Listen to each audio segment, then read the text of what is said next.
I'm not sure how many of you guys are old enough to remember Superhost and his Saturday Mad Theater, but this is definitely a movie he would have shown. Look, in the sky! It's a bird! It's a plane! No, it's Superhost! Give me that shoe! Meek, mild-mannered director trainee Henry Bookerstein becomes Superhost. And with powers far beyond those of ordinary men, Superhost brings you Saturday afternoon. And now, Soup's on!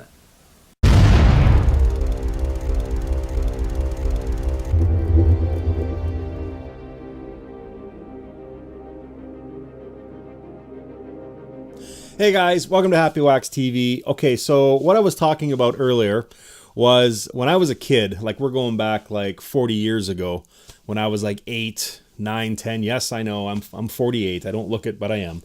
But anyways, back when I was a kid, there was a show on TV on Saturday afternoons called Saturday Mad Theater, and it was hosted by a guy named Superhost.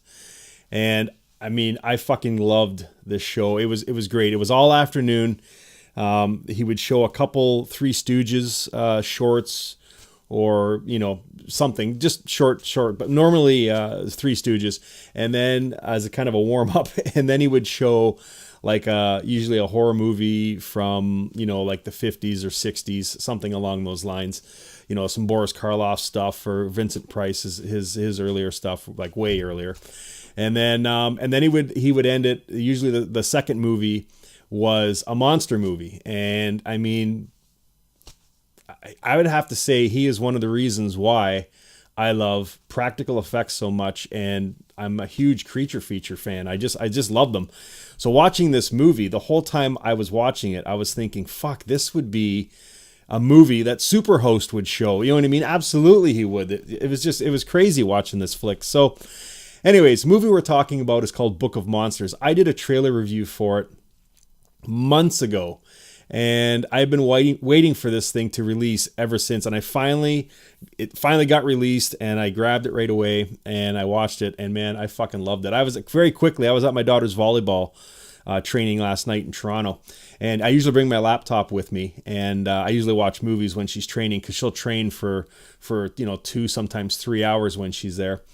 And I'll just watch movies because I don't have a lot of free time. I work a lot, and she keeps me busy. But when she does practice, I usually just bring my laptop and throw my headphones on and try and watch a movie or two so I can do reviews on them. So anyways, I was watching the movie sitting at the table there at the beach volleyball. And by the time the movie had ended, I had like 4 other people watching the movie with me. In fact, I actually took the headphones off, to unplug the speaker so you could hear it, because they wanted to hear it too. They were just other parents, walking by. There's not a lot to do when they're training, right? So we usually just shoot the shit. And they were like, "Oh, what are you watching there? What are you watching?" And I was like, "Oh, it's a new movie came out called Book of Monsters." So they ended up watching it with me. They have couches set up here, at this volleyball facility, and we were sitting there with the laptop on the coffee table they had there. We were all watching the same fucking movie. So I'd never had that happen before. That was great, and they loved this movie too. So it was cool. So anyways, this is a cool movie is what I'm getting at, and it brought back my childhood. God damn it. It's a fucking good movie, man. It's directed by Stuart Spark, and it's written by Paul Butler. I am not going to give a cast list because I'll be here for 20 minutes doing that. But the main star is Sophia, played by Lindsay Crane. And basically, the synopsis, I'll give it to you really quick here, is Sophia has an 18th birthday party. Actually, it becomes a bloodbath when monsters descend upon her house and start to devour her party guests. Sophia and her friends must rally together to send the party crashers back to hell. Well, I mean, that pretty much sums this movie up. They kept this movie relatively simple. There's no, you see some movies, lower budgeted movies, and this is a low budget movie. Some movies just try and be way too much, and there's way too much going on, and they try and cram, 3 or 4 or 5 different plot twists or different short, secondary or third stories in here as well. And this movie doesn't have that. I mean, it's just straight up what the synopsis says. That she has an 18th birthday party. There's loads of people there. These monsters show up. and the fucking blood and guts and killing start, and they have to defeat these monsters. You know what I mean? There's no subplots or any of that. I mean, there are antagonists. I mean, we find out, well, actually the opening scene very quickly is Sophia when she was a kid. I think she's around 8 or so. Her mom's reading her a bedtime story from this book of monsters. Kind of like the Babadook book, kind of. And anyways, her mom hears something under her bed, under Sophia's bed, looks underneath, gets pulled under and, mutilated in front of Sophia by one of these monsters. So fast forward to her 18th birthday party. And I mean, she's had to live with this for her whole life. You know what I mean? Like, who's going to believe that, a monster came from under her bed and killed her mom? So I think there's 2 police officers that show up at the party, and they talk about it. They give a little background and stuff. And I can't remember exactly what they said, but the one cop kind of gave like a little background history and tried to say what had happened and stuff. Not the monsters, but just how the mutilation happened and stuff like that. But they try to explain that. And then during the movie, we get a better breakdown of the book and the monsters that are in the book, and why they're here and what they're trying to do and stuff. So, but I don't want to give too much away for this movie. It's better if you go in, I mean, basically just knowing that it's a fucking monster movie or a creature feature, and you will fucking love it. Now, again, this is a low budget movie. I talked to the director, I believe today, Stuart, on Facebook. I've talked to him before too. We were talking on Messenger there a while ago when I did a review for his trailer, which I absolutely loved. But he was saying that they made this movie for like $75,000, which is fucking nothing. You know what I mean? Like it's peanuts. And they got all the money from Kickstarter. So I mean, this is a fan-based movie, and I God honestly think they did the fans justice with this flick, because it is, I mean, it's awesome. It really is. I mean, the creatures are super simple. You know what I mean? There's nothing, but they're all practical. And and again, I don't know if he was going for this, but it just has this old school 80s vibe. You know what I mean? Like I read one review earlier when I was kind of getting set up, just as I do, and I'm trying to gather information for it. And one guy said it was a cross between Night of the Demons and Brain Dead or Dead Alive, whatever you want to call it. And I was like, yeah, I would agree with that. I don't know so much Night of the Demons. I guess it is because the partygoers have to survive. But I mean, what makes this movie maybe even better than that flick is there's so many fucking people in this movie. I've said this since day one. If you have a lower budgeted movie, I mean, and you're making a horror movie, you need to fucking make this movie as over the top as you can. And that is what they did here. I mean, there's not just like 1 or 2 or 3 kills in this movie. It's just, I mean, when the monsters show up, it's like, it's nonstop fucking bloodbath, man. It is just like Dead Alive. You know what I mean? It's that bloody. Maybe not that bloody, but it's damn close. And there is, I mean, a good chunk of the budget, I think, went to the blood and the gore in this movie. And it was great. And I mean, there's really no, other than the opening, like maybe the first act, there's really no slow part in this movie. Once the monsters kick in, I mean, it's fucking full throttle, and it's bloody and it's gory. And I mean, nobody's safe in this movie. You don't know who the fuck's gonna make it out, which makes it even better, because normally you can pick who's gonna live and who's gonna die. But I mean, there are people in this movie that I thought were gonna make it out. Done. They got hacked to fucking death, man. So, and there's good. I mean, I don't think I saw any special effects. There might be one.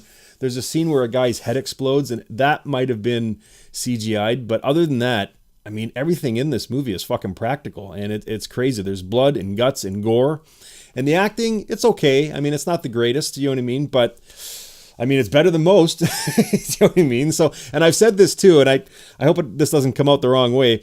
I've always said this: you can take just on par acting, nothing great, you know what I mean, and add an English accent to it, and it just amps it up for me. I don't know what it is with that accent, but it just draws me in.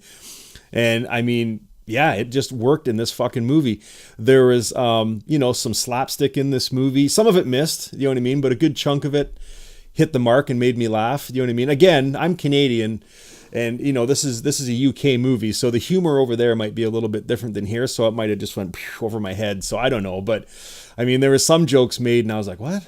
the fuck? You know what I mean? But maybe that's just me. I'm fucking retard. I don't know. So, but anyways, that aside, I mean, this movie is fucking great. I cannot see anyone who follows me on this channel and knows what I like and you know, the trailers that I try and show and stuff. And I mean, this movie nails it. You know what I mean? This is what I fucking love. And I'll tell you something. I mean, I hope this movie does well. I really want it to succeed, especially because it was made on a low budget and it just fucking works. I've seen a lot of low budget movies. And again, I said this before, I've had a newfound respect for lower budget movies after talking to these directors like this Stuart Spark and Rene Perez and a bunch of other directors who have micro budgets to make their movies. And just some of the stuff that they pump out is just absolutely fantastic. And this movie is one of those fucking movies. And I don't know, man. Like, I am going to watch this movie multiple times. I have to say this, and this is what I was getting at before. I'm telling you right now, if this movie came out in the 80s, okay, this would be, I guarantee you, this would be a movie that would be ranked right up there with Night of the Demons in that style of movie. You know what I mean? And I don't know, man. Like, and I'm not trying to say that in a negative way. You know what I mean? It's just that there's so many movies out now and everything's CGI. And I think the generation of today looks at movies a little bit differently. I try and see it through my childhood eyes. And I see this movie as a Saturday afternoon Superhost movie, and I fucking love that show, as most of us did who are around my age. And man, oh man, like this movie just brought back memories for me, and I love it. I love this fucking movie, and I hope, and actually, you know what? It is doing well, because I've been following these guys on Facebook and, you know, seeing how they're progressing, and they're killing it at the festivals. So, I mean, I'm not the only one saying this. There is a ton of other people who have seen this and they fucking love it. So that's good. And it makes me happy for these guys, because they end this movie off. I'm not giving any spoilers here, but they end this movie off kind of wide open to make a sequel. And I really do hope they make a sequel to this fucking movie. So it deserves a sequel. I mean, this movie is that good. And yeah, I don't know, man. I loved it. It was bloody. And he knew to put a ton of people in this movie so we could kill them all, because that's what we want to see when you see a fucking monster movie. You don't want to see him kill one or two people. You know what I mean? I want to see him kill, like, you know, dozens of fucking people. And that's what he does in this movie. And every fucking kill is bloody and messy, and they don't hold back. You know, it's great. I fucking loved it. And I don't know, man, I would have to give this movie, I would say like an 8.5, even a 9. Man, oh man, it was great for me. And the whole time I was watching it, I mean, I just thought of Superhost and my childhood, and I was like, God damn, where has this movie been all my life? Or since I was a kid anyways. It was great. So anyways, okay, I'm rambling and probably have dragged this video on way longer than it should be, but hey, that's what I do. So anyways, the movie is called Book of Monsters. I mean, you can find it anywhere, iTunes, Google Play, I think. You can get it on YouTube. YouTube Movies or whatever. I think it's up there for like $5 or whatever. It's not very much. I mean, fucking watch this movie. I guarantee you will love it.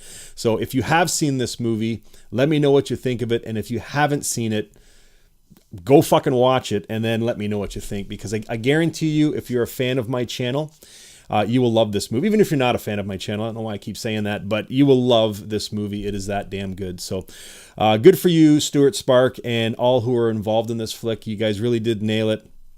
And yeah, fingers crossed there's a sequel to this movie. So anyways, yeah, that's it. Book of Monsters. If you haven't seen it, make sure you watch it. Let me know what you think. And until next time, guys, stay scared.